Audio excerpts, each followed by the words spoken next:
और आगे बढ़ते हुए अब बात करेंगे दिल्ली विधानसभा चुनाव की, जहां दिल्ली के दंगल में पोस्टर जंग छिड़ी हुई है और एक के बाद एक पोस्टर लगातार सामने आ रहे हैं। आम आदमी पार्टी की तरफ से पोस्टर जारी किए गए हैं तो भारतीय जनता पार्टी ने भी पोस्टर जारी कर पलटवार किया है। आपको बता दें, ये तस्वीरें देख रहे हैं, भाजपा में आपदा, केजरीवाल वर्सेस हु, ये पोस्टर आपने जारी किया है।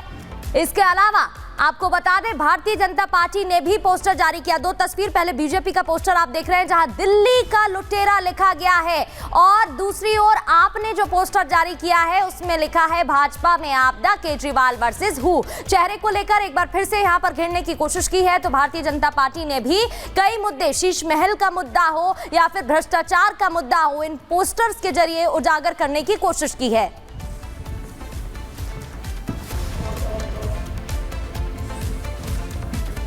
तो देखिए, एक तरफ पोस्टर वॉर जारी है, लगातार वार पलटवार हो रहा है बीजेपी और आम आदमी पार्टी में, लेकिन अब इसमें कांग्रेस की भी एंट्री हो गई है।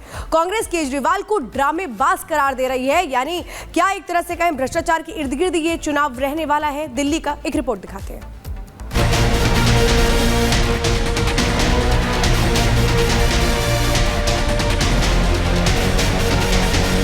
करोड़ों रुपए इंटीरियर डेकोरेशन में और इसमें धांधली का भी एक बहुत बड़ा एंगल है।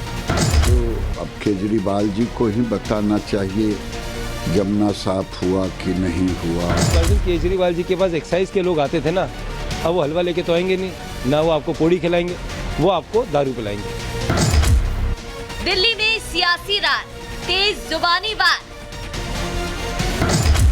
चुनावी दंगल, पोस्टर से मंगल।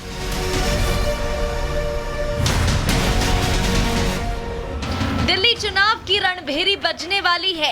ऐसे में बीजेपी और आप के बीच बाणों की बौछार तेज हो गई है। न केवल जुबानी तीर छोड़े जा रहे हैं बल्कि पोस्टर वॉर भी जारी है। बीजेपी जहां शीश महल के मुद्दे पर आपको घेर रही है तो आप भी नए नए मुद्दे लाकर पलटवार कर रही है। बीजेपी ने नए पोस्टर में आपके मुखिया और पूर्व सीएम अरविंद केजरीवाल की तस्वीर लगा दी और उस पर लिखा है, जब कोविड में सांसों के लिए तरस रहे थे दिल्ली वाले, तब अपने लिए करोड़ों का शीश महल बनवा रहे थे आपदा वाले। बिना देर लगाए आपकी तरफ से भी पोस्टर रूपी तीर बीजेपी पर छोड़ दिया गया। इस बार आपने केंद्र की आयुष्मान योजना पर हमला बोला और बुढ़ापे का सहारा आपकी संजीवनी योजना को बताया। इससे पहले बीजेपी ने आपको आपदा बताकर तंज कसा था तो आपने पोस्टर जारी कर दिल्ली में बीजेपी के फेस को लेकर सवाल पूछ लिया। चुनावी जंग में जुबानी शोले भी खूब भड़क रहे हैं। शीश महल को लेकर बीजेपी लगातार केजरीवाल को घेर रही है। शीश महल पर आई सीएजी रिपोर्ट का हवाला देते हुए विदेशी फंडिंग का भी आरोप लगा रहे हैं। बीजेपी ने शीश महल का 3D मॉडल जारी कर जोरदार हमला बोला है। सीएजी की जो 2022 तक की रिपोर्ट बताती है वो सिर्फ बंगलों का जिक्र कर रही है कि इस बंगले में ब्यूटिफिकेशन के नाम पर 33 करोड़ 71 लाख खर्च किए गए और ये इन्वेंट्री 23 और 24 की अभी जोड़ी नहीं गई है। अगर ये पीडब्ल्यूडी की इन्वेंट्री जोड़ दी जाए जिसमें अभी टॉयलेट सीट का जिक्र नहीं है, वो गोल्ड प्लेटेड टॉयलेट कहाँ गए, तो ये मामला जाकर 75 से 80 करोड़ के लगभग बनता है। अरविंद केजरीवाल, शीश महल, हमने तो एक वानगी दिखाई है आपको। किस प्रकार से करोड़ों रुपए के पर्दे, लाखों रुपए के टीवी, लाखों रुपए की रसोई, करोड़ों रुपए इंटीरियर डेकोरेशन में और इसमें धांधली का भी एक बहुत बड़ा एंगल है।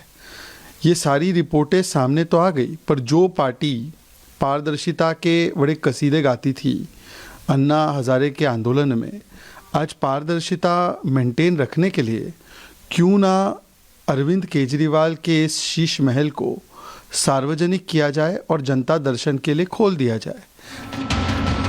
तो वहीं अब बीजेपी आपके बीच छिड़ी जुबानी जंग में कांग्रेस भी कूद पड़ी है।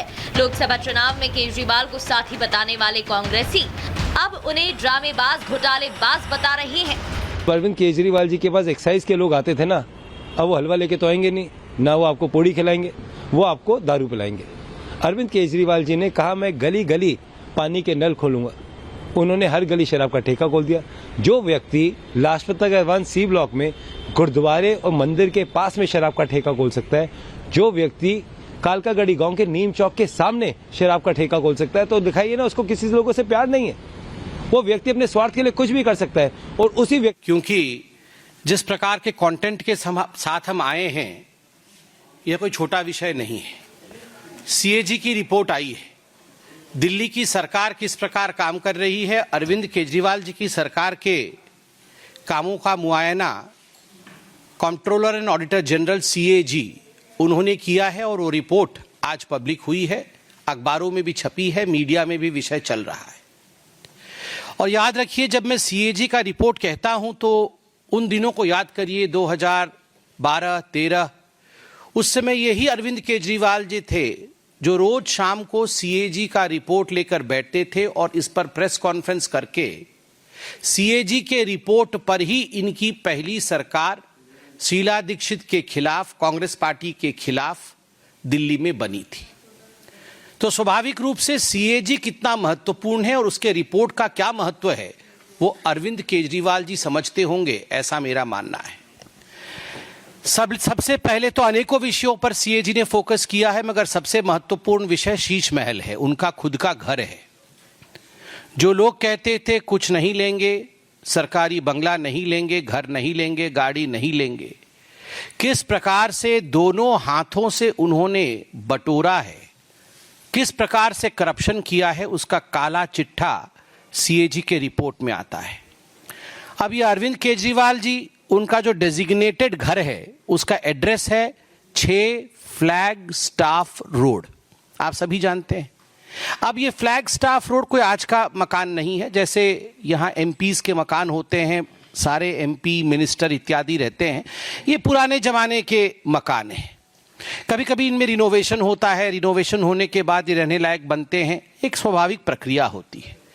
मगर आपको जान के आश्चर्य होगा कि सीएजी की रिपोर्ट कहती है कि 17 मार्च 2020, 17 मार्च 2020 को दिल्ली की पीडब्ल्यूडी डिपार्टमेंट ने एक प्रपोजल दिया कि इस 6 फ्लैग स्टाफ रोड को, केजरीवाल जी के मकान को रीमॉडलिंग करना होगा।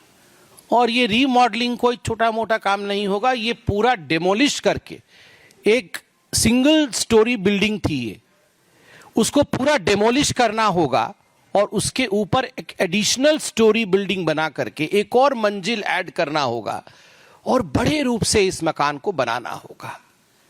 और ये प्रपोजल दिया 17 मार्च 2020 को पीडब्ल्यूडी डिपार्टमेंट ने, और एक दिन के अंदर ही इस प्रपोजल को मान लिया गया।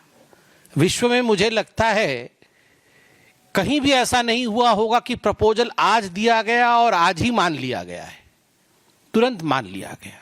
अब मान लिया गया तो क्या हुआ, तो एस्टिमेशन होती है, कोई बिल्डिंग बनेगा, उसको तोड़ा जाएगा, नई बिल्डिंग बनेगी, तो एक एस्टिमेटेड कॉस्ट निकालना पड़ता है कि इतना खर्चा होगा। तो एक एस्टिमेशन उसका निकाला गया कि कितना एस्टिमेटेड कॉस्ट है। तो आपको बता दूं, एस्टिमेटेड कॉस्ट है 7 करोड़ 61 लाख रुपए, 7 करोड़ 61 लाख रुपए का एस्टिमेशन बना कि इतने में अरविंद केजरीवाल जी की हवेली बन जाएगी। मगर बाद में टेंडर प्रोसेस होता है, एक तो एस्टिमेटेड कॉस्ट होता है, उसके बाद सरकार टेंडर निकालती है। तो टेंडर निकाला गया तो टेंडर का कॉस्ट 8 करोड़ 62 लाख रुपए का निकला। मतलब एस्टिमेटेड कॉस्ट 7 करोड़ का हुआ और जब टेंडर निकला तो वो 8 करोड़ 62 लाख का निकाला गया। उसी में ही पहले में ही घोटाला हो गया। एस्टिमेशन आपने किया और टेंडर निकाला 8 करोड़ 62 लाख रुपए का, मतलब 13.21% टेंडर कॉस्ट आपने ऊपर रखा जो एस्टिमेट आपने खुद किया था। अब उसके बाद अप्रैल 2022 में ये काम कंप्लीट हुआ। जो काम 2020 में प्रपोज हुआ था वो 2 साल के बाद 2022 में कंप्लीट हुआ। मतलब जब कोरोना का प्रकोप चल रहा था उस समय सारे लोग व्यस्त होके दिल्ली सरकार में ये काम कर रहे थे कि कैसे ये शीश महल तैयार होगी। तो शीश महल तैयार हो गया। अब फाइनल पेमेंट कितना दिया गया, मैंने आपको कहा 7 करोड़ एस्टिमेशन, वो 62 लाख 61 लाख हम पॉइंट वाला छोड़ देते हैं, 7 करोड़ एस्टिमेशन, 8 करोड़ का टेंडर हुआ और उसके बाद जो पेमेंट दी गई 2022 में वो है 33 करोड़ 66 लाख 66 लाख 33 करोड़ 66 लाख 33 करोड़ 66 लाख रुपीस। कहां 7 लाख का एस्टीमेट, 7 करोड़ का एस्टीमेट, और कहां 33 करोड़ दिया गया है। मतलब जो एस्टीमेटेड कॉस्ट 7 करोड़ का था, उससे 342.31% अधिक पेमेंट किया गया, और जो टेंडर्ड अमाउंट था 8 करोड़ का, उससे 290.49% का ऊपर पेमेंट किया गया। आप सोचिए, इतना घोटाला तो हमने कहीं नहीं सुना होगा, वो भी एक हवेली के पीछे, अरविंद केजरीवाल जी के शीश महल के पीछे इस प्रकार का घोटाला। और क्या क्या इसमें घोटाला हुआ, सीएजी और क्या कहती है? सीएजी कहती है, देखिए कोई भी बिल्डिंग बनानी हो, कुछ भी आपको एक काम करना हो, तो आजकल है एक टर्म कंसल्टेंट। वो कंसल्टेंट आता है और बोलता है हाँ यहां पर ऐसा होगा, यहां पर ये बनेगा, फलाना बनेगा, तो उसका एक कंसल्टेंसी फीस भी होती है। तो कंसल्टेंट कैसे चुने जाते हैं? सरकार में एक प्रक्रिया होती है, एडवर्टाइजमेंट होता है, और केजरीवाल जी तो वो जो एक डबल एक्सेल शर्ट पहन के एक रेनॉल्ड का पेन लगा के एडवर्टाइजमेंट करने में नंबर 1 है, अपना एडवर्टाइजमेंट करने में नंबर 1 है, मगर कंसल्टेंट के लिए कि उनका शीश महल कौन बनाएगा, उसका कंसल्टेंट के लिए एक भी एडवर्टाइजमेंट नहीं किया। कैसे हुआ फिर? स्पॉट कोटेशन, मतलब वहीं खड़े हो गए और कौन बनाएगा, जरा कंसल्टेंट कौन होगा, आओ। मतलब जैसे गेट पे ही खड़े थे वो कंसल्टेंट। पहले से 3 लोगों को बोल रखा था कि तुम तीनों आ जाना, हम तुमको दे देंगे। तो 3 कंसल्टेंट आ गए, और 3 कंसल्टेंट में से सीएजी लिखती है, without any specifications, without any basis of selection, consultant उसी दिन चुन लिए जाते हैं। मतलब आज कंसल्टेंसी की रिक्वायरमेंट है, कोई एडवर्टाइजमेंट नहीं, कुछ भी नहीं, आज ही कंसल्टेंट चुन लिए गए। अब कंसल्टेंट भी आ गए। उसके बाद देखिए, repeated revision of preliminary estimate. अब कोई भी घर बनता है, मकान बनता है, रोड बनता है, कुछ भी बनता है, तो एक प्रिलिमिनरी एस्टीमेट होता है कि हाँ ये जो है, ये ग्लास का ढकने वाला सामान है, ये कितने का आएगा, ये 20 रुपए का या 25 रुपए का आएगा। अब उसमें क्या हुआ, ये 20-25 रुपए का, चलिए ये 20 का 25 हो सकता है, 25 का 30 हो सकता है, अब 30 का 200 रुपए तो नहीं हो सकता ना।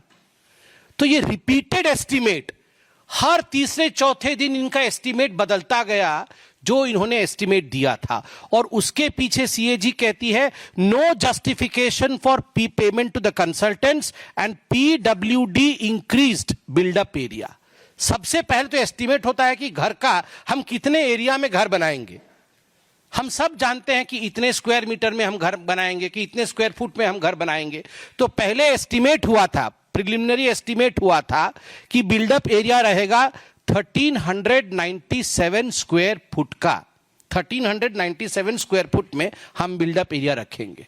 इसी के आधार पर सारा टेंडर इत्यादि हो गया, और रातों रात एक दिन बदल दिया उन्होंने बदल करके कर दिया कि 1905 स्क्वायर फीट, मतलब 36% बढ़ा दिया एस्टीमेट कि 1905 स्क्वायर फीट में। क्योंकि अब शहंशाह क्या रहेंगे 1300 स्क्वायर मीटर में, शहंशाह के थोड़ा बड़ा होना चाहिए। तो उन्होंने कहा कि 1900 स्क्वायर फीट में केजरीवाल जी अब रहेंगे, और ये अपने आप ही कर दिया, कोई एडवर्टाइजमेंट नहीं, कुछ परमिशन नहीं, अपने आप ही 1905 स्क्वायर फीट कर दिया। उसके बाद इन्होंने जो एप्लीकेबल स्पेसिफिकेशंस होता है, हर चीज का एक स्पेसिफिकेशन होता है कि टूटी होगा तो इस प्रकार का होगा, उसके डोर नॉब्स होंगे तो इस प्रकार के होंगे, टोटो तो बाद में, टॉयलेट होगा तो इस प्रकार का होगा, इस सब की स्पेसिफिकेशन होती है। इस सब स्पेसिफिकेशन का इन्होंने अल्टरेशन किया, सबको बाद में बदला, बाद में पहले कुछ और लिखा, बाद में उसमें ऐड कर दिया और स्पेसिफिकेशन को बदल दिया, जिससे कि पीडब्ल्यूडी को अपने प्रिलिमिनरी एस्टीमेट को 4 बार बदलना पड़ा, 4 बार बदलना पड़ा। और एक जगह तो ऐसे हुआ, देखिए पेमेंट कैसे होता है, आपको ये खरीदना है तो पहले आप एस्टीमेट बनाएंगे, एस्टीमेट बनाने के बाद अप्रूवल आएगा कि हाँ हम ये खरीदेंगे, फिर आप जाके मार्केट में ये खरीद के लेके आएंगे, 25% का ये खरीद के आप लेके आए। मगर पहले मैं खरीद के ले आऊंगा 300 रुपए का, और पेमेंट बाद में होगी कि ठीक है 300 का खरीद दिया, दे दो। सीएजी यहां पर कहती है कि यहां पर एडमिनिस्ट्रेटिव अप्रूवल और एक्सपेंडिचर सैंक्शन कि आप खर्चा करिए, एडमिनिस्ट्रेटिव अप्रूवल है, ये 9.34 करोड़ रुपए का काम होने के 2 महीने बाद मिला। काम हो गया, जो चीज बाजार से खरीदना था, बल्कि नहीं खरीदना था, वह हायर क्वालिटी चीज खरीद के लगा दी गई केजरीवाल जी के टेस्ट के मुताबिक, और उसके 2 महीने के बाद एडमिनिस्ट्रेटिव अप्रूवल आया, हाँ ठीक खरीदा है आपने और एक्सपेंडिचर आप कर सकते थे। अरे पहले एक्सपेंडिचर अप्रूवल होता है, पहले एडमिनिस्ट्रेटिव अप्रूवल होती है, उसके बाद वो खरीदी जाती है। मगर मनमानी तरीके से भ्रष्टाचार के रूप में यहां काम अरविंद केजरीवाल जी ने किया। अब सीएजी टेंडरिंग प्रोसेस के ऊपर क्वेश्चन उठाती है। Arbitrary shortlisting of the bidder, arbitrary अपने मन मुताबिक बिडर का इन्होंने शॉर्ट लिस्टिंग किया। Not restoring to open tender, open tender process को दरकिनार किया, जिसके कारण गवर्नमेंट कॉम्पिटिटिव रेट से वंचित रही। अब कंपटीशन होगा तो मैं बोलूंगा मैं 10 करोड़ में बनाऊंगा, तो ये आके बोलेंगे नहीं मैं 7 करोड़ में बना दूंगा, तो आप आके बोलेंगे मैं 5 करोड़ में बना दूंगा, तो सरकार 5 करोड़ रुपए में जो बना देगा उसी काम को तो उसको देगी। मगर यहां पर कॉम्पिटिटिव बिडिंग हुआ ही नहीं। इन्होंने कॉम्पिटिटिव बिडिंग किए बगैर, ओपन टेंडर किए बगैर इन्होंने किसी को टेंडर दे दिया, जिसके कारण 25 करोड़ 80 लाख रुपए एक्स्ट्रा पेमेंट करने पड़े। 25 करोड़ 80 लाख रुपए ये सीएजी कह रही है। आप सोच के देखिए, out of total agreement items the quantities amounting to 4.3 crore were executed in access.